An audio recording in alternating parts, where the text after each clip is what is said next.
Comment prendre des décisions aux échecs? C'est le sujet que je vais aborder dans cette vidéo. Alors évidemment, la prise de décision aux échecs, c'est un sujet qui est très vaste parce que finalement, chaque coup aux échecs représente une décision et on peut voir une partie d'échec comme un ensemble de décisions. C'est pour ça que je vais faire au mieux pour avancer sur ce sujet. Donc pour cette vidéo, j'ai choisi 3 exemples issus de mes propres parties. Donc c'est 3 exemples que je juge intéressants sur ce sujet et qui m'ont aidé à progresser. Donc je suis très content de vous les partager dans cette vidéo. Donc le premier exemple, c'est issu d'une partie officielle jouée en 2022 contre un jeune à 2200, enfin jeune, il avait 20 ans. Donc il ouvre par E4, je fais E6, il fait D4, je fais D5, je joue une française, il fait cavalier C3, je fais cavalier F6, il fait fou G5, je fais fou B4. Ça, c'est mon ancien répertoire, c'est quelque chose que je joue plus trop maintenant parce que les ordinateurs n'approuvent pas du tout. Et ici, les blancs jouent le coup cavalier E2. Donc cavalier E2, ça défend le cavalier en C3. Après, la contrepartie, c'est que je peux manger le pion en E4 parce que le cavalier ne peut pas reprendre à cause du clouage. Donc j'ai fait D prend E4 ici. Il a joué A3, donc il attaque mon fou. Donc mon fou ne peut pas rester sur la diagonale. Sur fou A5, dans tous les cas, il y aurait B4. Enfin, c'est pas le sujet, donc fou E7. Et ici, c'est là où la prise de décision intervient parce que mon adversaire a joué évidemment le coup fou prend F6. L'idée, elle est très simple, c'est que après la reprise, il va reprendre mon pion en E4. Et là, il y a une décision à prendre. Dois-je prendre du pion G ou du fou? À vrai dire, c'est aussi une question d'ouverture, parce que j'aurais aussi pu connaître cette ouverture et savoir quoi faire en conséquence. Mais là, c'est une question intéressante si on ne connaît pas, parce que les deux choix semblent jouables et les deux choix semblent intéressants. Et ça, pour savoir quoi faire en général, eh bien, il faut choisir déjà les positions qu'on comprend le mieux et sur lesquelles on est le plus à l'aise. Prenons l'exemple de fou prend F6. Fou prend F6, c'est sans doute l'option la moins risquée des deux parce que on ne change pas notre structure, contrairement à G prend F6 qui créerait des pions doublés. Et sur fou prend F6, eh bien, on développe notre fou. Donc cavalier prend E4. Il y a plusieurs coups possibles, mais je pense que petit roc est très logique. À vrai dire, certains jouent fou E7, mais il n'y a pas vraiment besoin de faire fou E7 tout de suite parce que sur cavalier prend, dame prend, on est très content de développer notre dame ici. Ensuite, on va jouer tour D8, cavalier C6. Et je pense que les noirs n'ont pas véritablement de problème. La poussée de E5 sera souvent disponible. Donc a priori, la prise du fou n'est pas grave. Les blancs vont sans doute continuer plutôt avec un coup comme dame D2 ou dame D3. Donc par exemple, allez, analysons le coup dame D2. Et là, on peut continuer aussi nous-mêmes avec cavalier D7. Cavalier D7 possible, cavalier C6 possible également. Mais on va dire que cavalier D7 c'est plus précis, on va le voir après. Mettons par exemple grand roc. Et ici, il y a plusieurs coups possibles. Un plan standard, ce serait sans doute, vu qu'on est en situation de roc opposé, de faire C6 et B5 pour attaquer sur l'aile roi. Donc on peut aussi imaginer un autre plan avec fou E7. Par exemple fou E7, mettons G3. Et ici, bon G3, peut-être qu'on aurait B5 déjà qui serait intéressant. Donc allez, peut-être cavalier 2C3 qui est plus logique pour libérer le fou. Et ici, on peut aussi jouer le coup cavalier F6. On propose en échange de ce cavalier, on libère le fou. Ce serait une manière de jouer possible. Et également, comme je l'ai dit, le plan C6, B5. Également F5, mais F5 peut être un peu plus situationnel. Mais voilà, quand on joue ce genre de coup avec fou prend F6, il faut déjà commencer à avoir ces petites idées en tête, parce que ça va définir le milieu de jeu. Ok, sur dame D3, pour analyser brièvement, c'est pareil. On peut imaginer à peu près les mêmes plans. E5 serait possible, mais E5, le problème sur E5, c'est qu'il y aurait dame F3 déjà, et c'est assez désagréable cette position, parce que le fou est attaqué. Donc peut-être cavalier D7, et là on aurait peut-être une variante comme ça. Cavalier prend, pas possible à cause de pion prend E5. Donc peut-être G prend. Et ok, je pense que c'est un petit peu mieux pour les blancs de par à la structure. Donc ok, ici E5 c'est une idée qui serait possible, mais pas tout de suite. Si ça vous intéresse, dans la partie, il y a eu dame E2. Ici j'ai joué le coup... ici j'ai joué E5 si je dis pas de bêtises, directement. J'ai joué E5. Et en fait E5, l'idée c'était que par exemple sur pion prend, dame prend, cavalier prend, fou prend E5, j'ai échangé les dames, j'ai la paire de fou. Après... ce qui est aussi possible, c'était cavalier prend, dame prend, dé prend, dame prend. Et ok, apparemment l'ordi dit que les blancs sont un peu mieux, mais moi je pense que ça tend vraiment vers l'égalité parce que la position est quand même très très symétrique. Et ok, faire match nul avec les noirs, c'est pas un mauvais résultat, surtout que je suis pas spécialement à l'aise sur l'ouverture. Donc ok, j'ai joué ici fou prend sur ces raisons, mais ce serait également très intéressant d'analyser le coup G prend F6, qui est un peu plus entre guillemets risqué parce que ça crée déjà un déséquilibre. Et sur cavalier prend E4, les noirs pourraient continuer avec le coup F5 pour attaquer le cavalier. Donc par exemple, cavalier C3, plutôt logique. G3, le cavalier serait un peu moins bien placé. Et là, on continue avec le coup C6, par exemple. D'autres coups sont possibles, mais on va dire que C6, ça fait plutôt sens. On veut contrôler la case D5. Et aussi, quand vous jouez F5, et c'est pour ça que j'insiste sur cette idée de F5 qui est quand même plutôt plus situationnelle, c'est que par exemple, mettons que les blancs jouent G3, a priori ce serait le plan avec fou G2, et bien là en fait F5 c'est un coup qui permet de prendre de l'espace, de chasser le cavalier, mais aussi ça libère la case F6. Et là on a une manœuvre très intéressante, c'est cavalier D7, fou G2 par exemple, et cavalier F6. Et maintenant ce cavalier en F6 il est très bien placé. Donc voilà, en fait si on revient un peu au début, finalement, quelle était la meilleure décision entre les deux? C'est pour ça que j'ai choisi cet exemple. En fait, il n'y a pas de meilleure décision. Les deux coups se valent complètement. La question, c'est de choisir par rapport aux positions sur lesquelles on a de l'expérience. Pour prendre des décisions aux échecs, au final, ça repose sur nos connaissances, nos compétences quand il y a du calcul, et aussi notre intuition. Donc là, par exemple, le choix de comment reprendre, si on a l'habitude de jouer ce genre de structure, ça peut être intéressant pour surprendre l'adversaire, mais si on n'a pas l'habitude, a priori, je pense que G prend est plus risqué. Donc il faudrait faire fou prend.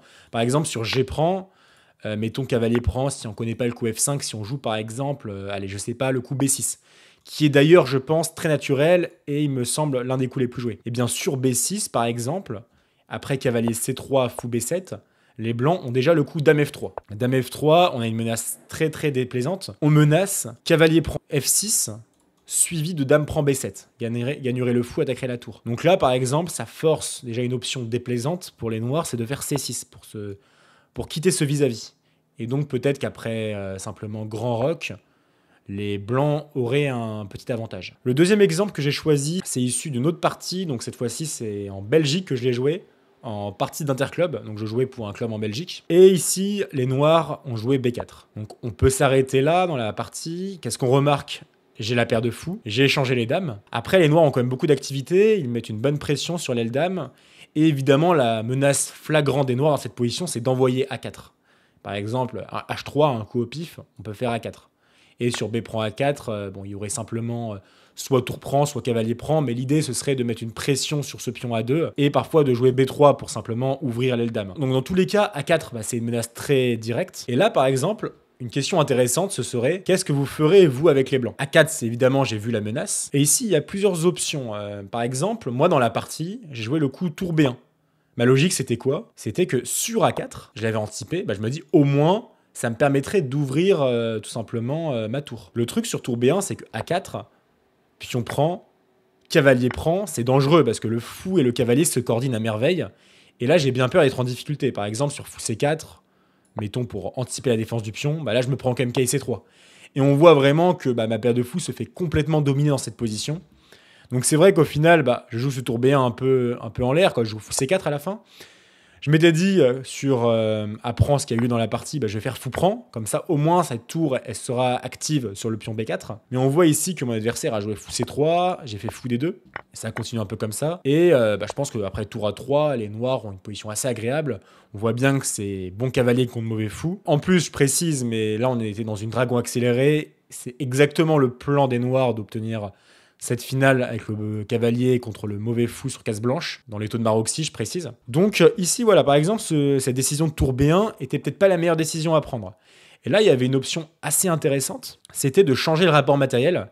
Et ici, sur B4, au lieu de tour B1, j'aurais pu jouer le coup fou prend C5. Alors, fou prend C5, c'est une option subtile, je trouve. Sur pion prend, évidemment, je ne gagne pas le pion. Ceux qui ont proposé ça, vous vous êtes trompés, parce qu'il y aurait fou D4, attaque la tour et le roi. Mais en fait, l'idée derrière ça, c'est pas de gagner le pion. C'est ok, j'accepte de jouer contre le tandem de fou de couleur opposée. Et je me dis en même temps, pour l'instant, ce pion C5, il est un petit peu arriéré. Pour continuer un petit peu l'analyse, on peut par exemple jouer G3. Et en fait, le plan des blancs, parce que si vous remarquez bien, par exemple A4, allez, fou C4, apprend. Si vous remarquez bien, cette position, elle n'est pas égale. À première vue, on pourrait croire qu'elle est égale parce qu'il y a fou de couleur opposée. Mais le truc, c'est que en fait, les noirs, ils ont un pion arriéré en C5. Enfin, en fait, ces deux pions sont vraiment bloqués contre ce seul pion en B3. Et moi, ça me permet quand même de jouer une majorité avec F4, 5, D6 et de sortir mon roi. Pour jouer quelques coups, c'est pas forcément les meilleurs coups, mais c'est pour illustrer. Fou D4, roi G2, tour A3, pion F4, tour A8, peut-être E5 à présent, ou peut-être tour E1 quand même plus subtil. Sur tour A2, je fais tour E2. Et à la fin, je vais jouer E5, roi F3, roi E4, et parfois j'aurai des idées de D6. Et évidemment, ça, peut-être qu'en pratique, c'est bien. Je pense que l'ordi ne donne pas un avantage, mais en tout cas en pratique, ça me permet de jouer pour quelque chose. Et moi, c'est quelque chose que j'avais mal évalué ça pendant la partie, parce que je m'étais simplement dit, ouais, je suis pas trop motivé, c'est foutre que le reposer, j'ai envie de gagner, quoi. Alors que finalement, en fait, ces décisions m'offrent des perspectives de gain et peut-être plus qu'avec mon coup tour B1 précédemment. Troisième exemple, dans cette position, on a les noirs. Je joue cette fois-ci en Espagne contre un Péruvien, je crois, à 2200. Donc ici, il a joué le coup Dame D2. On voit que c'est une position un peu bordélique. On voit qu'il y a juste des tours et des dames. C'est un roc opposé, donc évidemment, il y a de l'attaque des deux côtés. Les deux rois sont un peu faibles. Après, il n'y a rien de direct sur les rois non plus. Parce que par exemple, pour vous montrer, si je joue un coup comme roi H6, dame H6 ne peut pas fonctionner. D'une part, il y aurait dame F8, mais il y a surtout dame prend C2, qui conduirait à l'échec et mat. C'est pour ça que ici, les blancs ne peuvent pas quitter la case C2. Donc peut-être que le plan des blancs dans de bonnes circonstances, c'est de faire C3. Mais en même temps, avec les noirs, c'est pas facile aussi, parce que sur tour C7 pour tripler sur la colonne C, le coup C3 est très fort pour les blancs, parce que après pion prend, et bien tour prend, dame bouge, et bien on obtient cette variante où les blancs gagneraient simplement le pion A4 à la fin, et sans doute la partie, parce que là, le pion passé, il va être très très dangereux.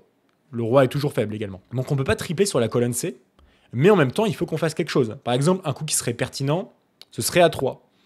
A3, on se dit, sur B3, j'ai un peu affaibli les cases noires et on voit un peu ce qui se passe. On peut aussi se dire, sur A3, il y aura peut-être tour B3 qui est un coup candidat. Il me semble que j'avais pensé à ça dans la partie. Et ici, comment on progresse, peut-être qu'on peut prendre, mais c'est également dangereux parce que lui, il va prendre en B4. Par exemple, pion prend, tour B prend B4. Ce serait possible. Donc on voit que la position est un peu compliquée. Et par exemple, jouer un peu frontal dans ce type avec par exemple tour C7, c'est peut-être pas la meilleure voie. Ici, je pense qu'il y a un très bon plan pour les noirs que j'ai trouvé. C'est roi F8.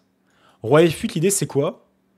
C'est qu'ici, ma vraie faiblesse pour l'instant dans ma position, c'est mon roi qui est faible. Donc j'ai envie d'amener mon roi sur une autre aile. C'est une idée que j'ai déjà vue dans d'autres parties. Et là, en fait, mon idée, c'est de mettre mon roi de l'autre côté, tout simplement. Donc je vais vous montrer comment la partie a continué.